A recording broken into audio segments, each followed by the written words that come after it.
مافی هیوا چییە؟ ئایا مافی هیوا عەبدوڵڵا ئۆجەلان دەگرێتەوە؟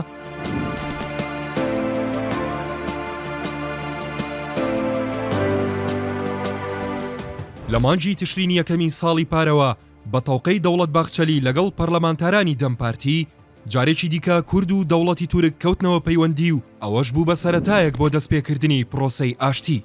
هەر ئەو کات دەوڵەت باخچەلی باسی لەوە کرد ئەگەر عەبدوڵڵا ئۆجەلان داوا لە حیزبەکەی بکات چەک دابنێت و خۆی هەڵبوەشێنێتەوە مافی هیوای پێدەدرێت. کەواتە مافی هیوا چییە؟ بە کورتی مافی هیوا بریتیە لە یاسایەک یان مافێک کە لە دادگای مافی مرۆڤی ئەوروپا دەرچووە. بەپێی یاساکەی ئەوروپا هەر بەندکراوێک ماوەی زیاتر لە 20 ساڵ زیندانی بکرێت دوای تێپەڕبوونی ئەو ماوەیە مافی ئەوەی هەیە دووبارە پێداچوونەوە بە بڕیاری سزادانەکەیدا بکرێت و پاشانیش بە یەکجاری یان بە شێوەی مەرجدار ئازاد بکرێت. بەڵام لە پێشاتێکی نوێدا حکوومەتی تورکیا پلاننامەی چالاکیەکانی خۆی پێشکەشی کۆمیتەی وەزیرانی کۆنسەی ئەوروپا کرد و ڕایگەیاند هیچ گۆڕانکاریەک سەبارەت بە مافی هیوا ناکات و مافی هیواش بە عەبدوڵڵا ئۆجەلان نادات. لە پلاننامەکەیدا تورکیا ئاماژەی بەوە داوە ئەو جیراوانەی کە سزای هەتاهەتایی قورسیان بەسەردا سەپێنراوە ناتوانن سوود لە مافی هیوا وەربگرن.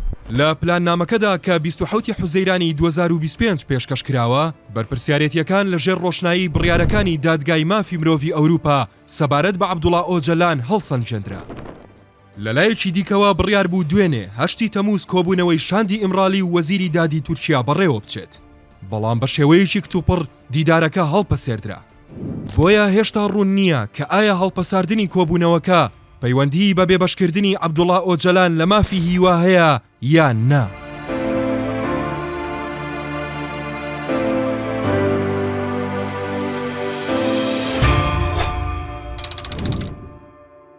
قسەی کۆتایی ڤار دەیکات.